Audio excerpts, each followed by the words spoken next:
baru 3 minggu jadi menteri katanya rasanya seperti 30 tahun menjadi CEO di BUMN. Emang seberat apa jadi menteri kesehatan itu? Jangan ada kesan orang yang kaya mendahului yang miskin. Jangan ada kesan perusahaan yang besar bisa disuntik duluan, UKM enggak. Oh, udah banyak orang yang divaksin dan nggak apa-apa juga kan, nggak ada yang jadi zombie, nggak ada yang jadi Dracula abis divaksin kan. Biasa kita dari kecil juga divaksin 5 kali, belum berapa kali tuh. Tapi kan vaksin cacar, polio, TBC kita vaksin terus dari kecil. Kenyataannya juga waktu kita kecil nggak pernah nanya tuh vaksinnya vaksin dari mana sih. Aku rasa juga pikiran Cina juga paling besar, paling banyak itu pikiran India gitu.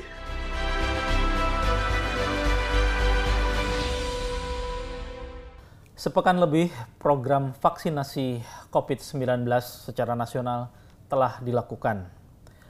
Seperti apa evaluasi pelaksanaan di lapangan? Dan adakah keluhan-keluhan dari mereka yang divaksin?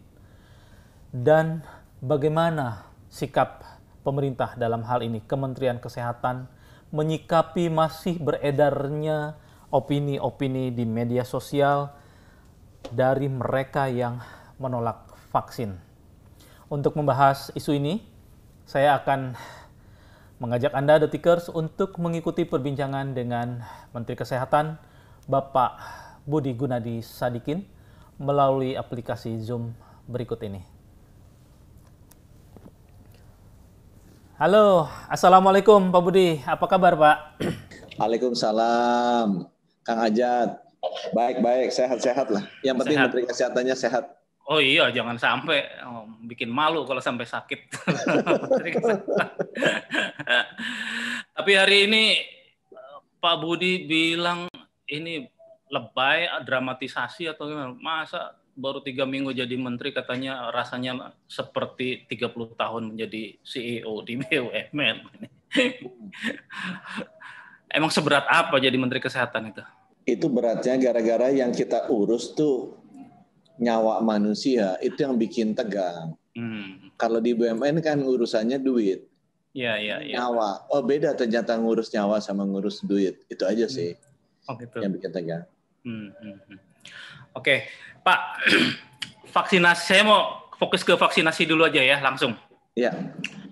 Setelah sepekan lebih sehari, ini evaluasinya seperti apa Pak? Ada kendala-kendala di lapangan nggak Pak? Mengingatkan seperti laporan BMKG dari beberapa bulan lalu, sekarang kan udah jadi kenyataan nih kan, curah hujan begitu tinggi, bencana di sejumlah daerah. Nah ini jadi faktor penghambat nggak buat distribusi vaksin ke daerah-daerah? Ya, jujur memang Indonesia kan melakukan vaksinasi rutin setiap tahun, itu rata-rata 170 jutaan untuk anak-anak ya. DPT, BCG, cacar, polio, macam-macam. Selama ini kita jalanin dengan sangat bagus, karena memang infrastrukturnya siap. Nah ini kan nggak boleh berhenti kan, karena tetap harus jalan. Sekarang ditambah 426 juta tahun ini nih, mesti selesai. Jadi yang dari 170 ditambah 420 jadi 600. Itu naiknya kan 4 kali lipat. Nah, itu yang memang dalam saat kita implementasinya selalu ada lah pengalaman-pengalaman atau kesulitan. Nomor satu yang saya alami sendiri ya, aku sih terbuka aja. Masalah registrasi tenaga kerja kesehatan, itu database-nya kan banyak. Begitu digabung selalu ada miss-nya. Kedua, sistem IT-nya. Ya, karena ini juga baru mengintegrasikan seluruh subsistem yang ada, Piker-nya BPJS, aplikasinya Peduli Lindungi Telkom, aplikasi database-nya terintegrasi KCP PEN, kita link ke Dukcapil, itu selalu ada nyangkut-nyangkutnya. Jadi waktu hari Rabu Pak Presiden Jokowi disuntik, Kamis kita mulai, Kamis Jumat jalan, kelihatan tuh problemnya. Ya. Sabtu Minggu diberesin, kita panggil semua kepala dinas kesehatan seluruh provinsi, dapat masukan juga dari adik kelas saya, Kang Ridwan Kamil, itu dari Jawa Barat, gimana caranya supaya lebih melibatkan yang di bawah. Ya udah, kita kombinasi antara yang fully automatic sama manual, rangkul itu semua kepala dinas kesehatan 514 Kabupaten Kodia, kita rapikan, alhamdulillah Senin jalan lagi. Senin kemarin ya. Nah, sampai kemarin kita untuk pertama kali tembus 100.000. Jadi kan vaksinasi tahap pertama ini rencananya sampai akhir Februari harus bisa menyelesaikan 1,48 juta tenaga kesehatan. Ya, kita mulai kemarin 100.000 anak kemarin. Di berapa provinsi itu? 34 provinsi. 34. Oh, semua berarti ya. Semua ya. Jadi kita capai. Nah, sekarang kita udah lebih pede, percaya diri, sehingga kita ngirim tahap kedua. Mohon maaf. Jadi untuk 1,48 juta tenaga kesehatan itu, vaksin yang kita sediakan kan 3 juta. Yang kemarin tanggal 3 Januari dikirim itu 1,2 juta dulu. Yang 1,8-nya masih kita tahan, karena kita tes dulu kan logistiknya. Nah, 1,2 logistiknya nyangkutnya sedikit. Ada 8 provinsi yang nggak siap, karena rupanya memang kurang cold storage-nya. Kurang, nggak bisa nyimpen, jadi dibalikin barangnya. Kita tahan dulu. Dan jadi kita tahu loh ada masalah itu. Nah, yang sudah sampai, kemudian distribusiin ke semua vaskes, fasilitas kesehatan, mulai suntik. Ya. Suntik ini udah jalan, sekarang 100.000, dan tiap harinya udah naik terus ya. Udah 30.000, 40.000 sehari kita. Jadi walaupun 100.000 seminggu, tapi sekarang udah 30.000-an sehari, 30.000, 40.000. Jadi nanti akan akselerasi akan lebih cepat. Kita sih sudah mulai ngirim lagi tahap kedua. Jadi tahap pertama kan 1,2 juta sudah dikirim. Sekarang tahap kedua 1,8 dikirim mulai kemarin malam ke 34 provinsi lagi. Sehingga hari Senin udah mulai bisa suntik tahap keduanya. Karena suntiknya ada yang 2 kali kan. Dengan demikian kita harapkan target kita akhir Februari ini selesai 1,5 juta, insya Allah bisa. Dan buat teman-teman bayangkan di Amerika juga Amerika negara maju juga sempat ada masalah kan. Mereka untuk mencapai 1 juta itu struggling juga dari awal. Nah, kita insya Allah kita iniin lah. Kita coba kita beresin 1,5 juta ini sampai akhir Februari. Untuk problem cold storage udah nggak ada masalah? Ya, ada. Jadi kan vaksinasi itu ada isu pengadaan. Ya, pengadaan kan rebutan di seluruh dunia kan. Dan pasti Detik juga dengar kan, lihat WA grup WA dari teman-teman di Malaysia pasti udah baca dong. Iya. Yang ngomel gitu. Nah, itu seluruh dunia begitu. Negara-negara yang divaksin sekarang paling 40-50 dari 150-an negara anggota PBB. Karena yang lain nggak kebagian, udah diijon semua produksi. Jadi di sini Indonesia masih bersyukur bahwa kita sudah secure produksi vaksinnya. Ya, kemudian masalah logistik. Ya kemarin kan nyangkut. Kita cek akhirnya kan, kita double cek lagi kesiapannya nih. Karena sejak Undang-Undang Otonomi Daerah, yang namanya puskesmas itu kan nggak di bawah Kemenkes kan, langsung di bawah Bupati Wali Kota malah, bukan di bawah provinsi. Akibatnya standarisasi pengelolaannya kan beda-beda. Tergantung memang kepala daerahnya masing-masing. Nah itu menciptakan tantangan tersendiri itu. Karena kesiapannya tidak seseragam zamannya Orde Baru dulu. Nah begitu kita ini nggak jalan, kita periksa kurangnya banyak fasilitasnya untuk rantai dinginnya. Karena logistiknya masih 2-8 kan. Akhirnya kita kerjasama sama pedagang besar farmasi yang memang memiliki rantai dingin. Ya udah ketemu. Itu kayak kulkas biasa atau kulkas gimana sih Pak? Kulkas es krim gitu? Atau memang ada khusus? Ada beda ternyata. Kalau es krim saya baru belajar, dikasih tahu sama teman-teman dari Unilever tuh -4 sampai -25 es krim. Kalau ini 2-8. Saya bilang, oh, bagus dong, lebih dingin lebih bagus. Aduh mati Pak. Itu kan. Tapi kan malah yang Pfizer -70 itu ya? Itu lagi, ada lagi yang -70. Tapi -70 kalau dikasih -25 rusak gitu ya. Jadi emang ini ada agak setengah hidup ini kan. Jadi ya emang handlingnya emang butuh khusus.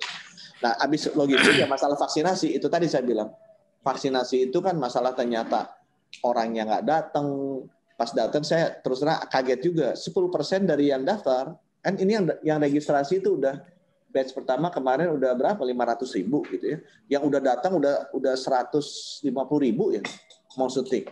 Itu 15.000 batal suntik gara-gara darah tinggi.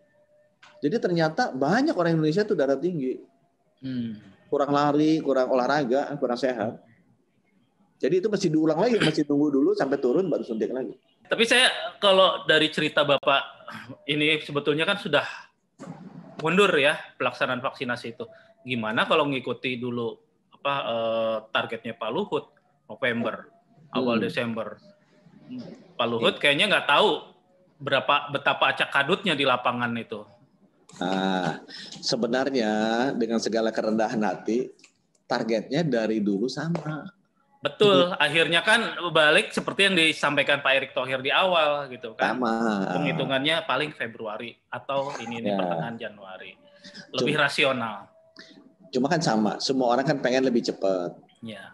Termasuk Bapak Presiden kan juga menyampaikan ke saya, Pak Budi berapa lama? 15 bulan Pak, sampai Maret. Dan Bapak Presiden bilang, bisa nggak lebih cepat sampai 12 bulan? Ya kita pasti kerja keras lah. Pasti kita kerja keras. Tapi kan banyak masalah di lapangan, dan ini terutama masalahnya saya lihat bukan di lapangannya, masalahnya di produksi vaksinnya. Ya. Itu yang susah. Pak, kalau untuk tenaga kesehatan ada rekrutmen baru nggak? Vaksinator. Maksudnya untuk apa? Untuk nyuntik? Iya, untuk pelaksanaan melakukan vaksinasi semacam itu. Tapi di luar itu juga mungkin kan jumlah yang terkena COVID-nya juga bertambah. Katanya rumah sakit udah mulai kewalahan. Oh, ini nggak ada hubungan sama vaksin dong. Ini hubungan sama rumah sakit nih. Iya. Jadi gini, aku belajar kalau kamar rumah sakit yang dibutuhkan itu hitungan kasarnya ya. Itu 30% dari kasus aktif. 5% dari kasus aktif itu buat ICU. Jadi tempat tidur isolasi buat COVID itu rata-rata 30% dari kasus aktif. ICU untuk COVID itu 5% dari kasus aktif. Ya, buat teman-teman ketahui nih, waktu bulan November gitu, kasus aktif kita 50.000. Jadi gampang kan? Ngitungnya bednya 15.000, 30%, ICU-nya 2.500 lah. 5% dari 50.000. Ya. Saya jadi menteri 23 Desember tuh. 24 Desember ngundang nih civil society yang galak ke pemerintah itu, kawal COVID, pandemic talk, segala macam kan. Dan kita pengen dengar, siapa tahu mereka punya masukan bagus. Dari mereka aku dengar ya, Pak, Bapak berat tugasnya. Kenapa? Karena ini data kita, mereka sangat baik menyajikan datanya. Data kita nih Pak, setiap kali habis libur panjang naik 30-40%. Bilang kenapa? Karena orang libur panjang kan kemana-mana dia jalan-jalan. Dia balik, dia nularin. Nah itu biasanya 2 minggu sampai 3 minggu sesudah dia pulang. Jadi Pak, minggu kedua, minggu ketiga Januari, Bapak pasti kalang kabut. Karena orang udah pada pulang kan tanggal 1. Saya tahu tuh tanggal 24, langsung nggak bisa tidur. Tapi mesti terima kasih tuh ke teman-teman civil society. Saya ingat saya dari Pandemic Talks tuh yang bilang. Jadi kita siap-siap kan, dari tanggal 24 udah nggak ada libur tuh. Waktu jadi di Rut BUMN sih libur terus gitu kan. Gitu nggak ada libur jalan. 24, 25 dari pagi sampai malam. Karena kejar-kejaran tempat tidur rumah sakit mesti naikin dari tadi tuh. 30% dari 50.000, sekarang tahu nggak berapa? Kang Ajat, kasus aktif Indonesia 140.000. Hampir 3 kali lipat. Jadi kalau 30% dari 140.000 kan 42.000. Bayangin, dari 15.000 jadi 42.000. 1,5 bulan. Nah, bahwa sekarang rame, yang saya mau, ya, namanya kan, kalau kerja jadi public workers, bener nggak dipuji, salah sedikit dicaci. Kebayang nggak kalau dulu saya nggak ketemu dan nggak sempet nyiapin? Apa yang kejadian? Saya begitu tahu, saya udah bilang, siapin semua rumah sakit suruh konversi. Tenaga kerja kesehatan ditanya, kurang. Tapi ternyata kita punya banyak lulusan perawat, yang sudah lulus nggak bisa kerja karena ada sertifikasinya, sertifikat tanda registrasi itu di saya. Udah saya ini dulu, wave dulu deh, nggak perlu dulu deh. Selama masa pandemi langsung bisa kerja. 10.000 orang tuh bisa masuk. Nah kayak gitu-gitu tuh kejadian dalam 2 minggu saya jadi menteri. Capek itu tuh. Itu yang disebut. Karena urusannya nyawa. Itu aja masih masuk kan, sekarang kan masih di Jakarta masih tinggi. Tapi kebayang nggak kalau nggak masuk? Saya tuh yang saya ingat ya. Kita sama Pak Gubernur Jakarta memberikan express approval izin rumah sakit Ukrida itu 267 bed. Izinnya udah nyangkut lama lah. Karena kita sadar ngomong sama Pak Gubernur, dia juga paham bahwa ini akan lonjakan. Kita cari ini ada Pak 267, tinggal approve, jepret. Langsung nambah 267 kamar. Itu RSCM set tambah tuh kamarnya berapa tuh 50 atau 60. Si rumah sakit Fatmawati itu ada tuh. 60 atau 70 kamar kita tambah ruangan baru untuk COVID. Jadi dalam 2 minggu itu benar-benar, waduh, berkejar-kejaran dengan waktu. Sekarang alhamdulillah, mungkin ada beberapa daerah kayak di Depok kena, di mana kena. Tapi secara overall masih bisa nahan. Jogja sempat kena gitu ya. Ya kan kayak di Cina juga sampai bikin rumah sakit baru juga itu kan. Nah, Pak, kan masih konteks rumah sakit nih, rumah sakit darurat. Kita kan pernah bikin di Batam itu dulu. Cepat juga bikinnya. Itu ada di bawah Pulau Galang ya, ada di bawah Wisma Atlet atau BNPB atau di bawah ini ya. Iya, kayaknya sih, iya, saatnya sama kayak Wisma Atlet gitu deh. Cuman kenapa nggak ngikuti? Karena mungkin kalau orang Jakarta kemudian tiba-tiba diisolasi dikirim ke sana mungkin ya berat juga. Ya. Iya. Berat. Nah, saya sebenarnya yang mau menghimbau ke teman-teman adalah nggak usah semua masuk rumah sakit. Itu kan dari saya bilang tadi 30% masuk rumah sakit. 70% yang sakit nggak usah panik. Itu bisa isolasi mandiri. Biasanya ini kalau saya ngomong sama dokter-dokter, harus masuk rumah sakit kalau udah sesak. Saturasi oksigennya di bawah 96, 95 itu udah mulai ini. Dan itu alat ngecek saturasi oksigen beli aja di Tokopedia itu paling 250.000, 200.000. Ya. Namanya apa? Oximeter itu colok ya, dilihat. Kalau dia masih 97, 98, nggak ada panas, kemudian swab positif, nggak usah panik. Nggak usah buru-buru masuk rumah sakit. Biar rumah sakit itu diisi oleh orang-orang yang sedang dan berat. Sedang dan berat itu biasa udah sesek, ya, dan atau udah demam tinggi. Nah itu harus masuk. Kalau nggak bahaya. Tapi kalau masih sehat, kayak Kang Ajat ini kan kita nggak tahu kan sakit apa nggak sakit. Nanti mencolok, kena, tapi masih segar, ya udah di rumah aja lah. Ya, kamar sendiri. Kalau nggak ya ada masuk hotel lah.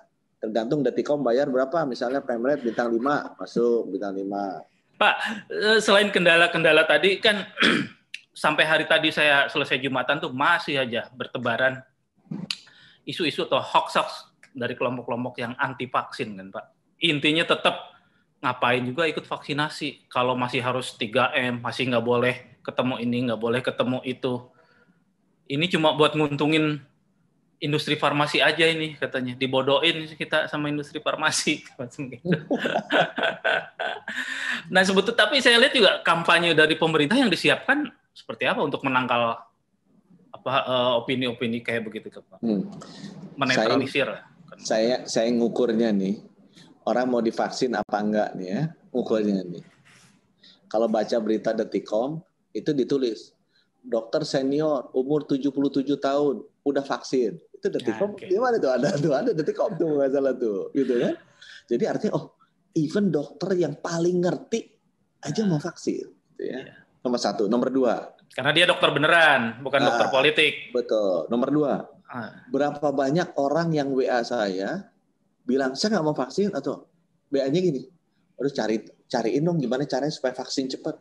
Aku bilang ya, dari 100 WA mengenai vaksin yang saya terima, 110 WA tuh minta gimana caranya aku divaksin lebih cepat. Jadi kesimpulannya apa? Orang tuh udah pengen. Kasar bahasa Sunda tuh sieun maus gitu kan. Takut dia. Takut nanti kan jadi. Sekarang orang udah berebutan ingin vaksin. Jadi kalau saya ada hoax-hoax itu saya ngerti. Tapi saya nggak tahu ya. Sama teman-teman Detikom bisa melakukan survei singkat lah di Detikom. Siapa yang mau mengambil risiko maus tapi nggak divaksin atau mau vaksin? Coba ditanya gitu. Tanya sih kan. Kalau saya, semua feeling saya ini, semua sekeliling saya, semuanya minta rebutan mau divaksin. Jadi kalau saya nggak terlalu khawatir sebenarnya untuk program vaksinasi ini. Udah agak geser, udah agak berubah dengan melihat bahwa udah banyak orang yang divaksin dan nggak apa-apa juga kan, nggak ada yang jadi zombie, nggak ada yang jadi Dracula habis divaksin kan. Artinya Kemenkes tidak perlu menyiapkan kampanye atau tim khusus misalnya buzzer khusus untuk menetralisir opini-opini yang anti vaksin itu. Enggak. Yang penting adalah kita akan, nanti aku bilang ke Randy, orang-orang yang divaksin itu dibikin agak fun sedikit, gitu kan. Sekarang vaksin dilihat sebagai sesuatu yang serius. Ini yang belum berhasil nih. Kemarin saya lihat mana di Amerika itu TikTok orang divaksin tuh banyak taruh di TikTok kan. Oh ini lucu-lucuan aja gitu, vaksi katanya. Kan ada foto-foto selfie gitu. Jadi katanya ada vaksin tuh vaksi. Jadi begitu divaksin dia selfie gitu. Nah harusnya dibikin kayak gitulah, jadi nggak terlalu tegang. Gitu. Ini sesuatu yang biasa kita dari kecil juga divaksin 5 kali, belum berapa kali tuh. Aku kan vaksin cacar, polio, TBC, kita vaksin terus dari kecil. Nah, Pak, masih terkait kelompok-kelompok yang anti vaksin ini kan juga selain yang menolak mentah-mentah, kembali mempersoalkan kayaknya masih ada sentimen anti Cina gitu kan. Ngapain sih kita dikasihnya Sinovac? Padahal ada yang lebih baik misalnya kayak Pfizer kayak gitu. Tapi nggak tahu juga sih sikapnya setelah tahu di Norwegia ada 33 orang kayak begitu. Ini saya mau tahu, Pak Budi mungkin bisa menjelaskan lagi riwayat atau latar belakang bagaimana proses kita mendapatkan Sinovac dulu. Kan nggak gampang sebetulnya kan itu. Kalau saya ngomong sama orang-orang ahli vaksin ya, Mas Ajat waktu kecil divaksin cacar nggak? Iya, atau vaksin polio? Iya masih ada di sini. Masih ada ya? Ada. Sempat tanya nggak efikasinya berapa atau buatan mana vaksinnya? Wah, yang penting menjus aja. Betul. Jadi itu yang menggambarkan sebenarnya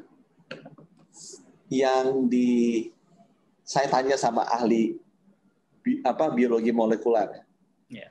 Kalau mau divaksin, ini kan buat membangun ketahanan komunal itu mesti secepat mungkin sebanyak-banyaknya. Jadi filosofi dasarnya adalah satu, ada di listnya WHO apa enggak? Dua, BPOM approve apa enggak? Kalau dua itu udah ada, tiga yang ada duluan dipakai. Karena itu mesti cepat. Karena kalau enggak, kita kan fatality rate kita 300 per hari. Kita nunda sehari 300 orang mati. Itu kalau nyatet yang benar ya. Kalau 30 hari 9.000 orang mati 1 bulan. 1 tahun nunda 9.000 kali 12 ya. 100.000 lebih yang mati. Nggak bisa kan? Jadi nomor satu buat saya itu tadi, dan kenyataannya juga waktu kita kecil nggak pernah nanya tuh vaksinnya vaksin dari mana sih. Aku rasa juga bikinan Cina juga paling besar, paling banyak itu bikinan India gitu. Bukan bikinan negara-negara maju lah, vaksin polio, BCG yang disuntik. Kemudian yang kedua saya bilang, Pak Jokowi disuntik Sinovac, ya.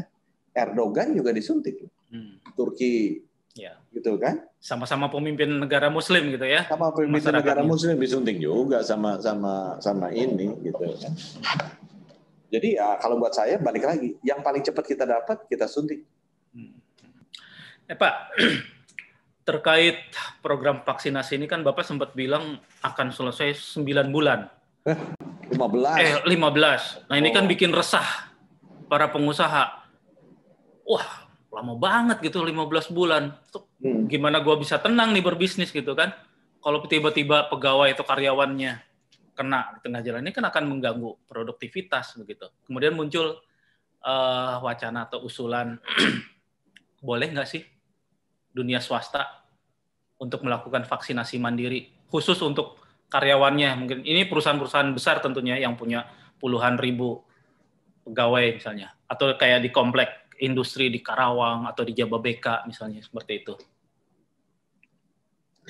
Nih, nomor satu gitu ya.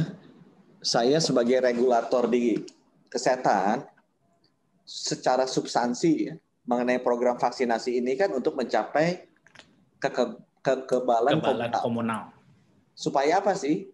Supaya cepat penularannya bisa diredam. Karena udah kebal semua, vaksinnya virusnya mau pindah kemana, orangnya udah nggak bisa nyebarin gitu kan, atau dia masuk ke sana dimakan sama antibodinya hostnya gitu ya. Dan itu kan harus secepat mungkin, karena sampai sekarang kita nggak ada yang tahu nih, sampai uji klinis tahap 3 selesai. Even Pfizer, Moderna kan belum selesai uji klinis tahap 3-nya. Kita nggak tahu vaksin ini tahan berapa lama. Kayak misalnya meningitis, itu kan tahannya cuma 2 tahun kan, haji tuh yang kuning-kuning tuh.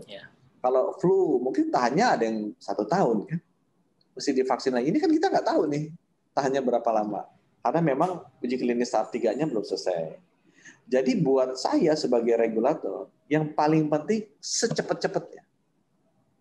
Dan itu juga sangat berpengaruh terhadap kesehatan kita. Kan? Kedua, sebanyak-banyaknya, semurah-murahnya. Kalau aku bilangnya gitu aja. Atau semurah-murahnya anggaran ke negara itu sedikit-sedikitnya. Jadi kalau ada program-program lain vaksinasi, idenya dari semua komponen bangsa yang bisa menjawab lebih cepat, lebih banyak, lebih murah, ya artinya bagus dong. Ya. Artinya bagus. Nah, tinggal pada saat ini dijalanin, terutama pada masa demokrasi seperti ini, pada masa sosial media seperti ini, saya ingin jaga aja pemerintah dan Bapak Presiden. Nomor satu, jangan ada kesan orang yang kaya mendahului yang miskin. Jangan ada kesan perusahaan yang besar bisa disuntik duluan, UKM enggak. Ya. Ada itu sensitif, itu sensitif. Yang nomor dua, ini Bapak Presiden kan sudah memberikan hak pada seluruh rakyat untuk gratis mendapatkan vaksin. Jangan sampai kemudian keluar berita-berita bilang bahwa sekarang kok jadi berbayar. Gitu kan. Harusnya kan itu disusun demikian rupa bahwa tetap haknya gratis diberikan oleh Pak Jokowi sama pemerintah. Cuma kan kalau namanya gratis kan nggak boleh milih jenisnya dong, nggak boleh milih tempatnya, nggak boleh milih kapan disuntik, ya. Namanya juga gratis. Nah kalau dia pengen milih mereknya khusus, suntiknya mau di hotel bintang 5 gitu kan, waktunya kalau bisa jangan siang-siang atau pagi, dia maunya malam-malam aja biar sambil habis disuntik langsung tidur. Ya itu kan ya kita nggak menutup kemungkinan untuk dia nggak bisa begitu, tapi dengan syarat hak untuk dapat gratisnya nggak hilang. Ya. Dan saya juga bilang yang ketiga juga prinsip yang mesti dijaga, jangan sampai ada rente. Biasa kan, kalau ini ada bensin subsidi, solar subsidi, bikin yang ada berbayar, wah muter ke sana kan keluar. Pupuk subsidi ada yang berbayar, muter. Ada rente ekonomi itu jangan, karena nggak baik lah.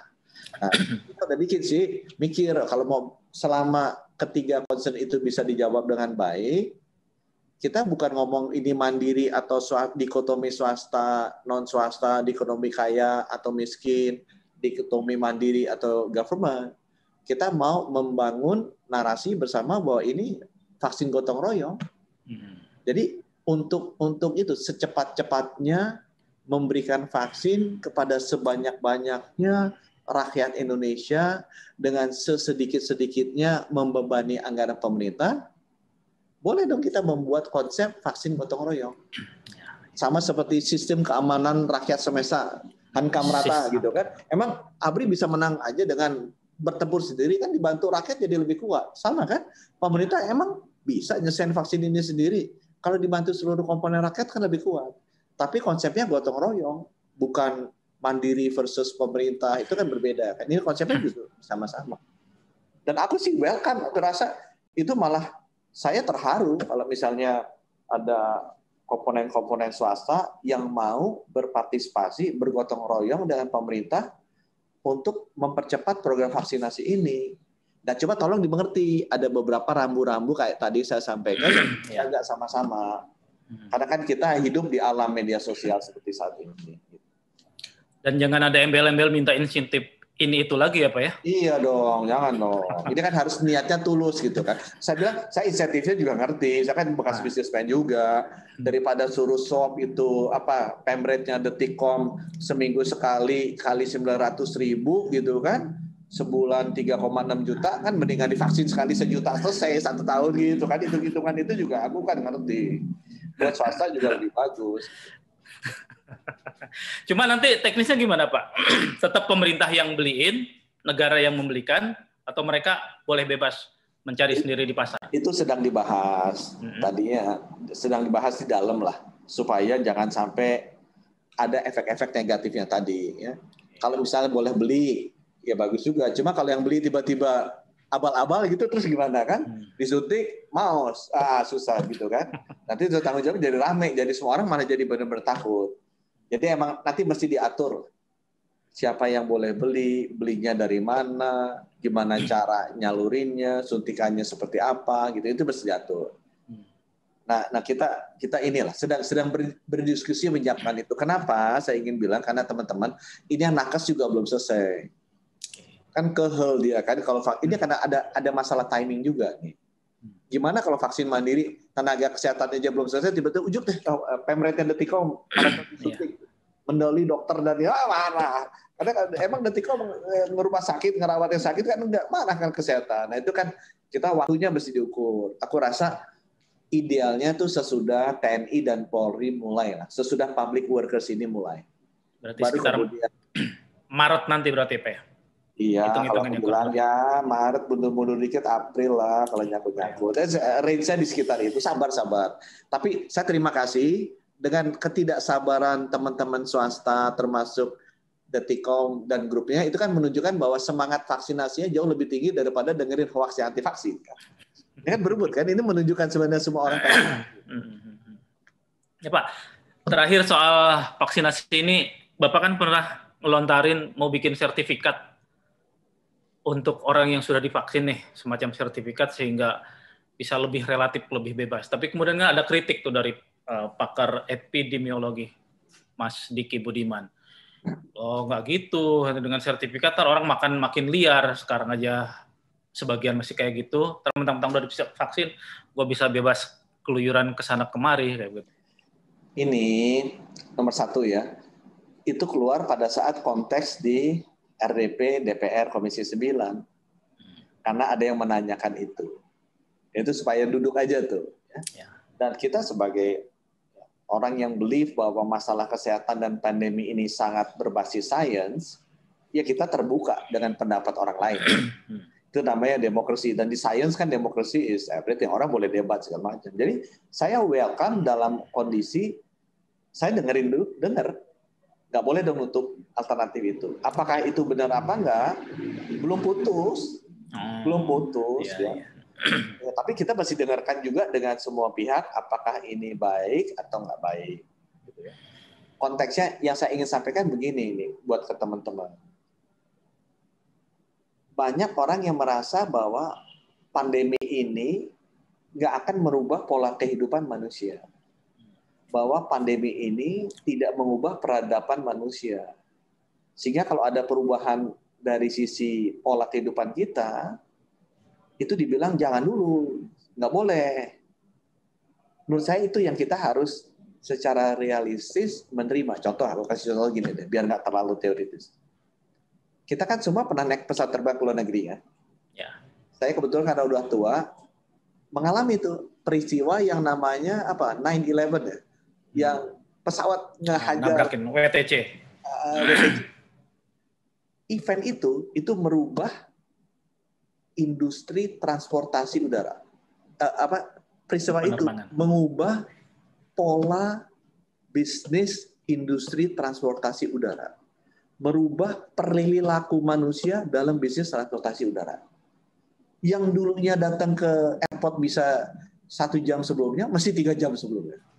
Yang dulunya tinggal lewat-lewat aja, mesti copot sepatu, diraba-raba, kadang-kadang mesti buka baju, segala macam. Yang namanya transit jadi panjang. Karena antriannya panjang. Beradaptasi yang namanya industri transportasi udara. Karena ini melibatkan miliaran orang kan setahun bergerak tuh. Nah yang saya mau bilang apa? Peristiwa itu yang kecil itu sebenarnya dibandingkan pandemi ini. Itu merubah peradaban manusia khususnya di bidang transportasi udara. Berubah sekali loh. Aku bilang. Kita transport kapal terbang 20 tahun yang lalu, sebelum itu dan sesudah itu. Dan itu kejadian juga sekarang teman-teman. Jadi pre-COVID dan pasca-COVID, semua peradaban itu berubah.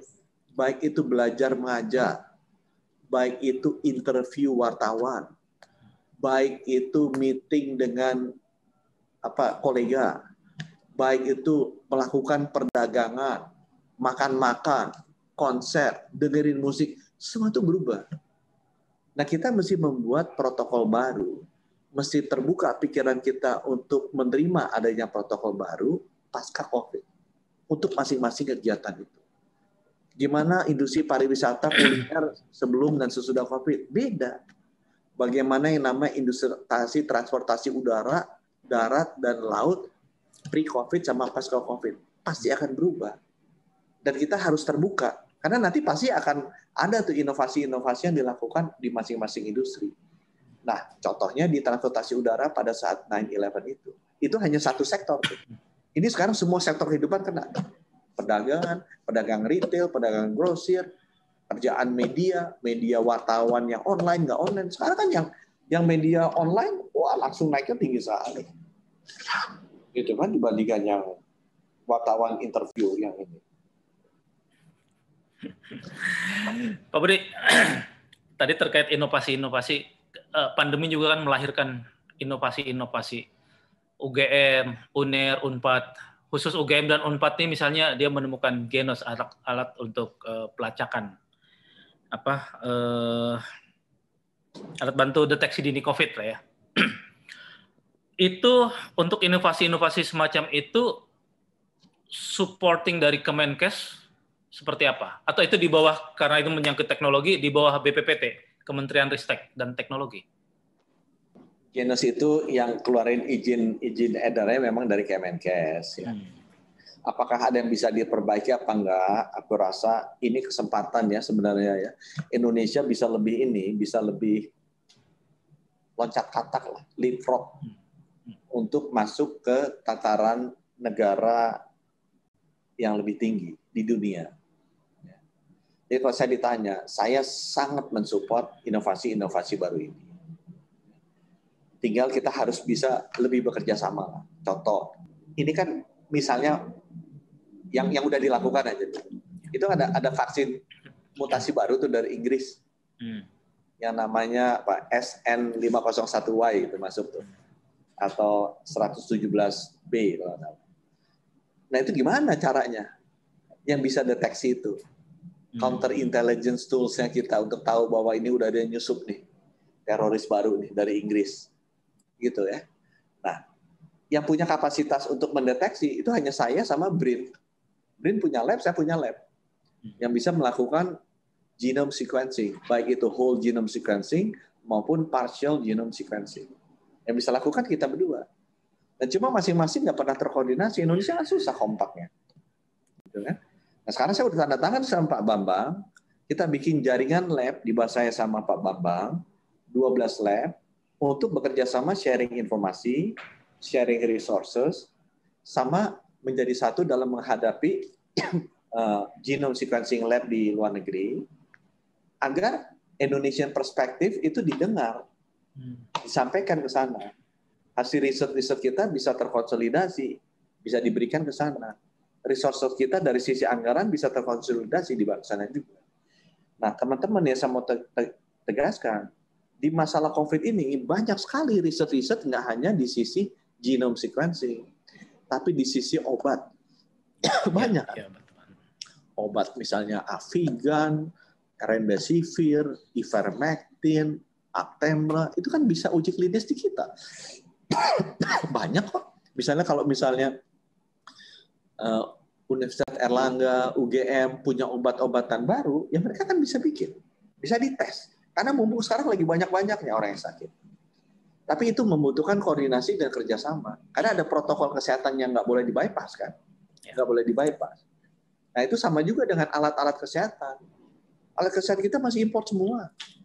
Saya ngerasain sekali waktu kurangnya ventilator. Nggak ada ventilator mesti beli.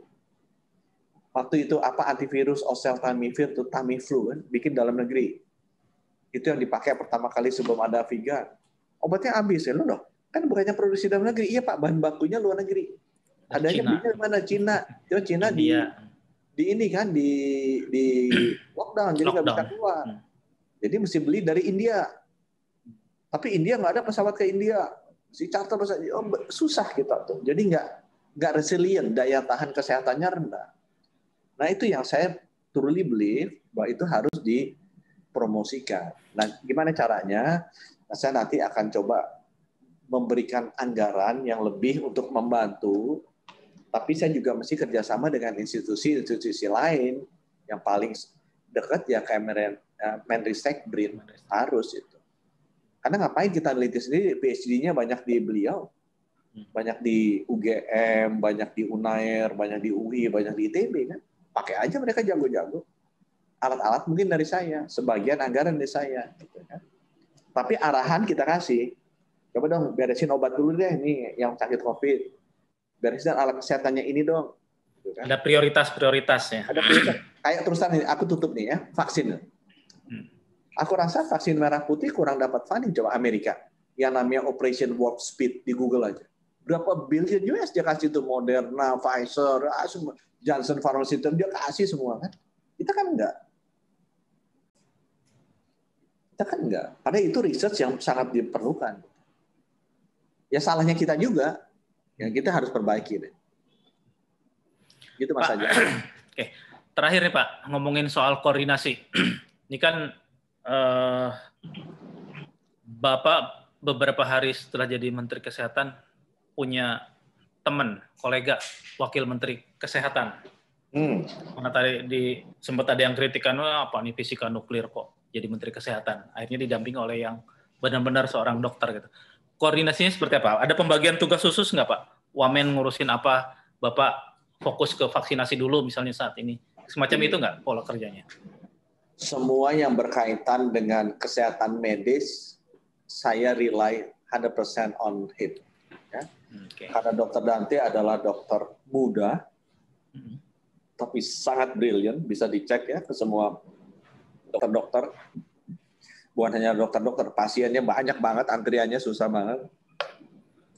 Beliau progresif, jadi modern. Karena dokter ini kan teknologinya sekarang juga sama kayak media dan musik itu kan bergeser juga kan.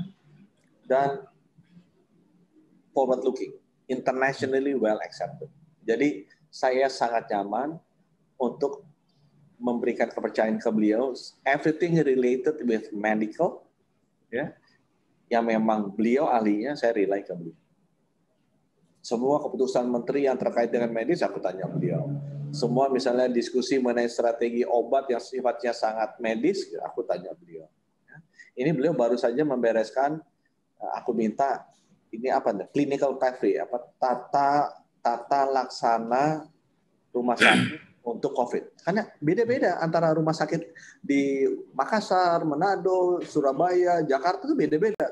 Oh sakitnya hari pertama digini dulu, hari kedua gitu. Itu kan ya pasti banyak yang wafat. Ya, sekarang kita cari mana yang paling bagus, distandarisasikan SPO-nya, dituliskan, dibakukan, kemudian kita sosialisasi. Jadi semua dokter di seluruh rumah sakit Indonesia, baik umum, BUMN, BUMD maupun swasta, tahu clinical pathway-nya, jalur perawatannya, tata kelola perawatan pasien itu seperti apa. Itu dokter nanti bikin. Ada semacam manual book-nya ya Pak ya? Udah jadi itu. Nanti bisa minta Randy, bisa dikirim. Aku pikir disebarin, makanya gimana. Nah sekarang kita lagi bikin gimana caranya kan rumah sakit penuh. Tapi kan itu tadi. Ya karena yang penyakitnya ringan dimasukin juga. Harusnya yang ringan kan bisa keluar, taruh di isolasi mandiri, Wisma Atlet, atau hotel-hotel. Gimana itu tata kelolanya? Gimana ngebedain dia ini sakitnya medium atau ringan? Kalau ringan kan tetap dokter mesti ngecek dong. Sekarang ringan udah ditinggalin aja rumah. Nggak pernah dicek, nggak pernah dikasih obat, ditelepon kayak di apa, nggak pernah. Nah itu tata kelolanya beliau sedang, aku minta bikin tuh. Dan beliau cepat bikin kayak itu. Ya, jadi semua yang berkaitan dengan medis, I rely on him. And he is really good. Aku beruntung dapat beliau. Pak Budi, saya ingin penegasan Pak, setelah sepekan lebih melakukan vaksinasi, ada laporan terjadi apa ya istilahnya kasus-kasus keluhan-keluhan dari mereka yang telah divaksin nggak Pak? Kita kan monitor lewat KIPI ya, ada komitenya tuh KIPI daerah, KIPI nasional. Sampai sekarang belum ada sih saya, terus terang yang masuk. Belum ada yang masuk. Paling yang kemarin yang Bupati Sleman, saya minta cek juga lewat KIPI sih. Walaupun mungkin ya memang ini kan dampaknya vaksinasi kan baru efektif sesudah suntikan kedua ya. Pak, saya ingin mendapatkan penjelasan kembali di berita-berita yang beredar hari ini bahwa tracing yang dilakukan selama ini, Bapak tadi sampaikan adalah keliru, tidak seperti yang diharapkan WHO.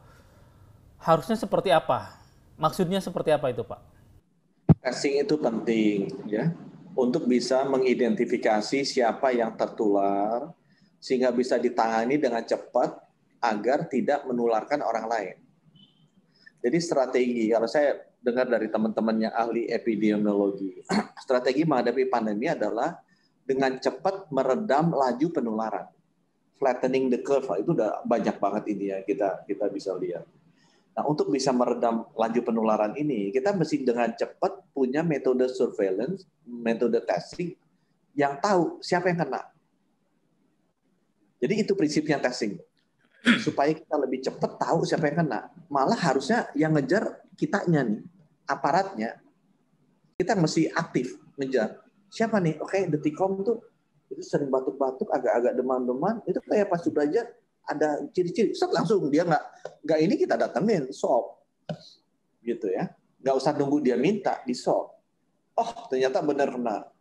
Wah, dia suka duduk makan bareng sama Zizu nih. Zizu colok juga, kita swab. Uyung, Angga, segala macam kita swab. Jadi harusnya proaktif. Bukan sekarang orang testing, Pak Ajat mau ketemu orang tuanya, aku swab dulu, mau naik pesawat ke Surabaya, swab dulu. Filosofi testing itu bukan itu. Filosofi testing untuk mengetahui siapa yang punya potensi tertular, sehingga kita bisa segera treat, kita isolasi untuk meredam penularannya. Nah itu akibatnya kenapa jadi salah kaprah tuh. Kan WHO kasih angka 1/1000 per minggu. Kan? Ya. Seakan-akan kalau kita udah sampai angka itu, kemudian kita looks good. Enggak. Kalau pakai udah capai angka itu, tapi kok itu positivity rate-nya naik terus, ya itu artinya salah. Itu yang saya tanya kan, loh testing ini udah memenuhi standar WHO kok begini? Nah akhirnya orang-orang bilang, Pak, testing itu ada namanya testing epidemiologi, ada testing mandiri. Beda, Pak. Harusnya yang benar testing epidemiologi. Seperti tadi saya bilangin. Bukan testing mandiri kayak Bapak setiap kali mau menghadap dicolok. Kemudian tiba-tiba 1 orang 5 kali periksa seminggu. Bukan gitu. Itu harusnya di take out. Dengan demikian kita lihat, ya Mak, berapa yang benar-benar testing epidemiologi ini.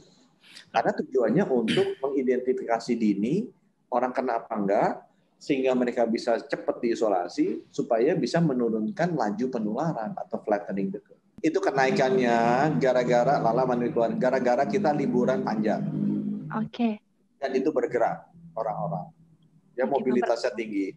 Jadi nanti liburan Lebaran nih, kalau kita nggak bisa menyadarkan teman-teman kita, meledak lagi sesudah Lebaran. Kita harus benar-benar bisa menyadarkan teman-teman kita, jangan mobile dulu deh. Sampai either 60%, 70% orang Indonesia divaksin, atau sampai benar-benar kita bisa disiplin mati pakai masker dan jaga jarak, which is susah. Sekarang aja aku nggak pakai masker tuh. Ya kan jauhan. Ya kan jauhan gitu kan, karena ngomongnya ke TV gitu. Oke, Pak Budi, terima kasih banyak atas waktunya. Semoga apa yang ditargetkan oleh Pak Budi khususnya dan ya tentu pemerintahan dan masyarakat Indonesia bisa tercapai sesuai yang diharapkan. Ya, terima kasih.